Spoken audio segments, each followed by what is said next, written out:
Richard M. Nixon was born on January 9th in the year of 1913 in Yorba Linda, California. He was the second of five children from Frank Nixon and Hannah Milhouse Nixon. He went to Whittier College for his undergraduate degree and then attended Duke University for his law degree. In 1940, he married Patricia Ryan and they had two daughters, Tricia and Julie. He selflessly enlisted for World War II and he served as a Navy lieutenant commander in the Pacific. He ran for presidency in 1960 and lost to John F. Kennedy. In 1962, he campaigned for the governor of California and lost. But in 1968, he ran for president again and won.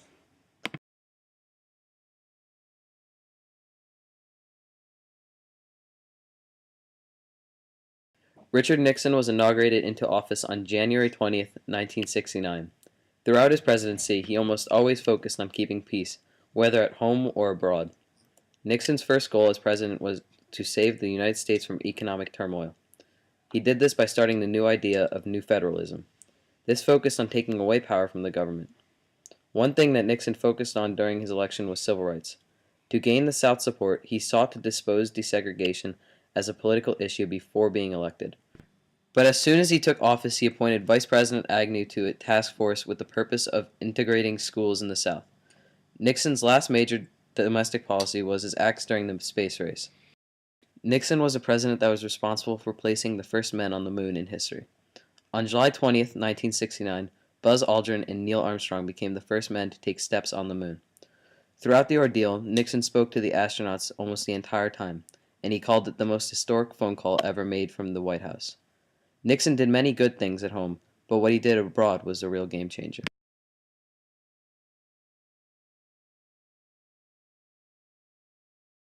During his terms, Henry Kissinger was Nixon's foreign advisor and Secretary of State. Some of Nixon and Kissinger's ideas were realpolitik, Vietnamization, and détente. Realpolitik is the idea that foreign affairs should be based on strength and power of the country, and not the country's morals and political ideas. Nixon and Kissinger developed a policy similar to this, called détente. This policy was mostly used to ease Cold War tensions with the USSR. During his term, Nixon visited China and Russia, which was very unorthodox at the time because of the Cold War. Nixon was the first president to formally recognize the Communist government of China by visiting China during his term. Not only that, but he also visited the USSR, hoping to calm relations with the USSR with the Russians during the Cold War. During his trip, the SALT was passed, the Strategic Arms Limitation Act, limiting the number of intercontinental ballistic missiles and submarine-launched missiles. Vietnamization was Nixon's plan to get us out of Vietnam. This plan involved the gradual relocation of troops out of Vietnam so the South Vietnamese could fight for themselves. Not only was Nixon a foreign visionary, but he had striking similarities to LBJ.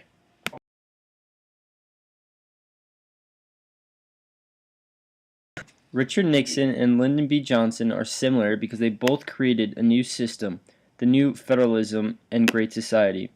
The New Federalism directed money and power away from the federal bureaucracy and towards states and municipalities. The Great Society upheld civil rights, public broadcasting, Medicare, Medicaid, environmental protection, aid to education, and the abolition of poverty. Both Nixon and LBJ strongly favored the rights of hiring women and minorities for job opportunities.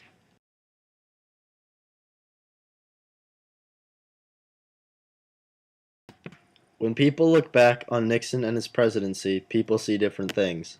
Some people see a president who tried to better world relations by creating trade with China and attempting to make peace with Russia. Others see him as the man who lied to the public and the only president to ever resign from office. However you see him, he is still one known for blatantly lying to his country, causing many to lose faith in the president and the president's office. Due to this, it takes a lot more for people to trust the president nowadays. Because of this, the trust for these presidents is very delicate in the sensitive system of politics we currently have in the United States. Should the Watergate scandal have never happened, Nixon would likely have a much higher rank on people's presidency list due to his commitment to both domestic and foreign policies. A good example would be the Endangered Species Act of 1973, which enabled the protection of several endangered species of animals and plants. This act is still in effect today and is one of many laws Nixon passed to improve domestic life. Nixon did positive and negative things to shape the United States, but it is largely due to him that we have many of the laws that we have today.